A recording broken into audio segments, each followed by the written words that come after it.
जन्मर 6 मासरू 2 वर्ष पर्यंत शिशु को किपरि खाद्य खुआइबा आसंतु जानिबा। जन्मरू 6 मास पर्यंत शिशु को स्तन्यपान कराइबा जरूरी अटे। स्तन्यपान करिबा द्वारा शिशुर शारीरिक एवं मानसिक विकास होइथाय।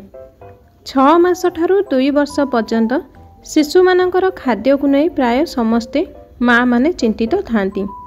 छोट पिला माने सुस्थ शक्तिशाली एवं स्मार्ट हेबा पई प्रतिदिन पर्याप्त पुष्टिकर खाद्य आवश्यक करती। जन्म ठारू प्राय 2 वर्ष पर्यंत शिशु को खाद्यपेय उपरे विशेष ध्यान देबाकू पड़िथाय। शिशु को मानसिक एवं शारीरिक भावे मजबूत रखिबा पई पोषणयुक्त खाद्य खुआइबा निहाती जरूरी। उपयुक्त पुष्टिकर खाद्य खाइले पिलार शारीरिक अभिवृद्धि हेबा संगे संगे हाड़ मध्य शक्त होइथाय। सठिक पोषण पिला दिनर मेदबहुलता ह्रास करिबारे साहाय्य मध्य करिथाय।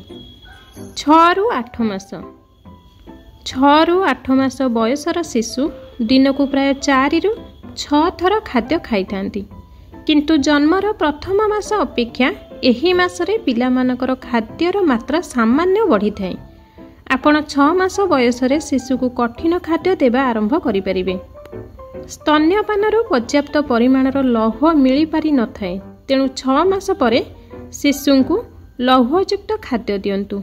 लौहयुक्त खाद्य को क्षीर सह मिसाई पतला मिश्रण प्रस्तुत करंतु। एही मिश्रण को आपण दिन में 2 थर छुआ को खुआई पारिबे। शिशुर बयस बढ़िबा सहित आपण एही मिश्रित खाद्य को हलदिया करी खाइबा को देई परिबे। एही बयसरे आपण पिला को फल एवं सबुज पनीपरिबा खुआंतु। सबुज मटर गाजर मिठा आलू बंधाकोबी खाद्य रे देई परिबे। 7 मास बयसरे पिला मानकर हजम ठीक करिबा पई डाली पानी देई परिबे। सेओ सिजा खाइबा द्वारा सेमानकर पेटरे कौनसी समस्या देखा देई न थाए। शिशुर ओजन रे परिवर्तन आसिले शिशु तार मुंड एवं बेकर गतिर नियंत्रण आसिले किंबा शिशु बसिबा आरंभ कले आपण कठिन खाद्य खाइबा को देई परिबे। एही बयसरे अधिकांश पिलांकर पाटी खोली न थाए। तेणु सेमाने इंगित माध्यम रे अन्य माने खाउथिबा खाद्य खाइबा को इच्छा करिथांती। पिलार मन अनुसारे पिला को आपणक खाद्यरू किछि खाद्य खाइबा को देई परिबे। मने रखंतु छुआ को एई बयसरे महू खाइबा को दियंतु नहीं। महुरे बटुलिजम जीवाणु रही थाए जहाँ शिशुर स्वास्थ्य प्रति हानिकारक होइथाए। शिशु 1 वर्ष बयस पर्यंत गाई क्षीर दियंतु नहीं। 1 वर्षरू कम बयसर पिला गाई क्षीर हजम करि पारंती नहीं। लैक्टोजेन किंबा कौनसी तरल खाद्य पिला को देबा परे सेमानक मुहरु बोतल काढ़ी नियंतु। अधिक समय पाटी रे बोतल रखिले दांत क्षय होइथाय। आपणक शिशु को खाइबा को देबा बेले एक छोट चामच व्यवहार करंतु। चामच रे खाइबा द्वारा सठिक खाद्य शरीर मध्य को जाइथाय। खाइबा समय रे धीरे धीरे पिला को पानी देबा आरंभ करंतु। खाद्य रे लूण किंबा चीनी मिसांतु नहीं। 8 रु 12 मास बयसरे आपण अल्प परिमाण रे कठिन खाद्य देई परिबे। एही बयसरे पिला माने चामच रे खाइबा अपेक्षा निज हाथ रे खाइबा को पसंद करिथांती। खाद्य रे कोन देबे आसंतु जानिबा।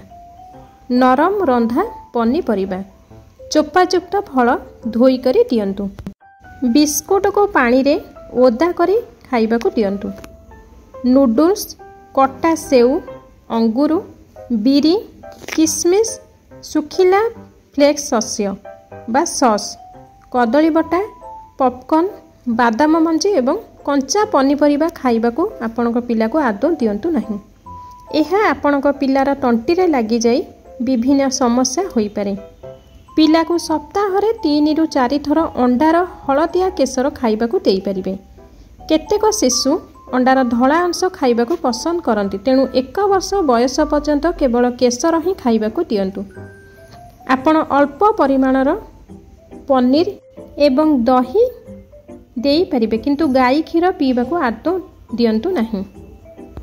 1 वर्ष बयसर पिला 1 वर्ष बयसरे आपण स्तन्यपान किंबा बोतल क्षीर व्यतीत गाई क्षीर खाइबाकू दियंतु।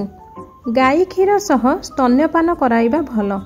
एही बयसरे शिशुको प्रोटीन फल एवं पनीपरिबा रुटी एवं शस्य दुग्ध जातीय खाद्य दियंतु।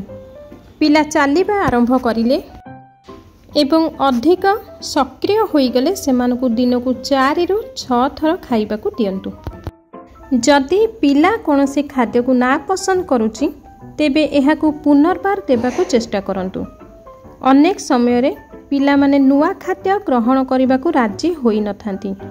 पिला को मिठा किंबा मिठा पानीय दियंतु नाही। एहा सेमानकर भोक को नष्ट करिबा सह दांत क्षय करि पारे। मृदु पानीय कॉफी चाहा एवं चॉकलेट सहित लूण शक्तिशाली मसला एवं कॉफीन उत्पादरू दूरे रखंतु। 2 वर्ष बयसर पिला आपणक पिला 2 वर्ष हेबा परे खाद्य चर्बीर मात्रा कम हेबा उचित।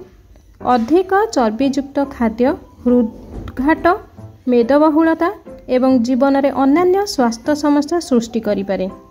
रुटी एवं शस्य प्रोटीन फल एवं पनीपरिबा और दुग्ध खाइबाकू दियंतु। सेमानकू रंधा साग एवं सिजा मांस खाइबाकू दियंतु। 2 वर्ष परे आपण पिला को साधारण खाद्य खाइबाकू देई पारिबे।